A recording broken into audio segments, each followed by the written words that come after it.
سبحان الله والحمد لله لا إله إلا الله الله أكبر. بسم اللہ الرحمن الرحیم. السلام علیکم.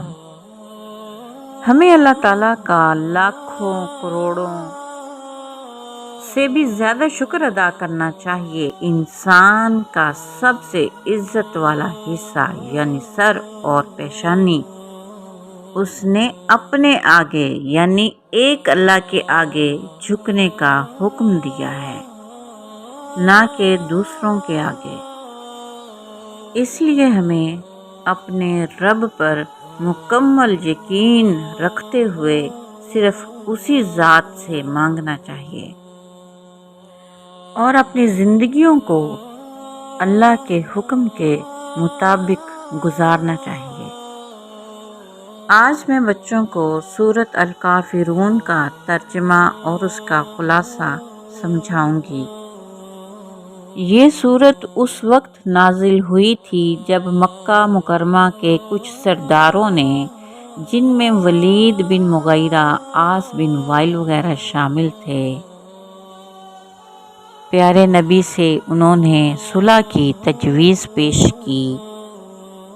وہ تجویز ان کی یہ تھی کہ 1 سال آپ ہمارے معبودوں کی عبادت کر لیا کریں تو دوسرے سال ہم آپ کے معبود کی عبادت کر لیں گے.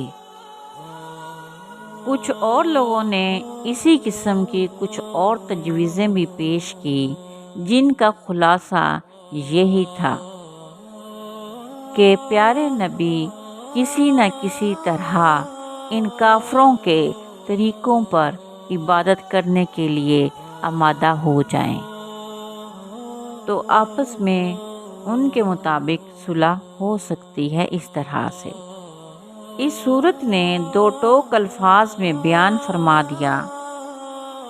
جب کافروں کی یہ باتیں پیارے نبی سے چل رہی تھیں، کافر جو اپنی باتیں پیارے نبی کے ساتھ کر رہے تھے، تو پھر اللہ تعالیٰ کی طرف سے وحی نازل ہوئی اور اللہ تعالیٰ نے سورۃ الکافرون کو نازل کیا. اور اس صورت میں اللہ تعالیٰ نے بتا دیا کہ کفر اور ایمان کے درمیان اس قسم کی کوئی مصالحت قابل قبول نہیں جس سے حق اور باطل کا امتیاز ختم ہو جائے اور دین برحق میں کفر یا شرک کی ملاوٹ کر دی جائے. اور اللہ تعالیٰ نے فرما دیا اس صورت میں کہ ہاں، اگر تم حق کو قبول نہیں کرتے ہو تو تم اپنے دین پر عمل کرو جس کے نتائج تم خود بھگتو گے، یعنی کافر لوگ، اور میں یعنی پیارے نبی اپنے دین پر عمل کریں گے. اس سے معلوم ہوا کہ غیر مسلموں سے کوئی ایسی مصالحت جائز نہیں ہے جس میں ان کے دین کے شعائر کو اختیار کرنا پڑے. اپنے دین پر قائم رہتے ہوئے امن کا معاہدہ ہو سکتا ہے. ہمارا دین بالکل خالص دین ہے، اس میں کسی قسم کی کوئی ملاوٹ کرنے کی اجازت نہیں ہے. یعنی اللہ تعالیٰ نے کافروں سے صاف صاف فرما دیا کہ اے محمد صلی اللہ علیہ وسلم ان سے کہہ دیجئے کہ نہ میں عبادت کرتا ہوں اس کی جس کی تم عبادت کرتے ہو. یعنی کہ وہ لوگ بتوں کی عبادت کرتے تھے، ہم تو ایک اللہ کی عبادت کرتے ہیں اور ہم مسلمانوں نے ایک ہی اللہ کی عبادت کرنی ہے. وہ تو بتوں کی عبادت کرتے ہیں. اور نہ تم عبادت کرنے والے ہو اس کی جس کی میں عبادت کرتا ہوں، یعنی پیارے رب کی، سونے رب کی ہم عبادت کرنے والے ہیں.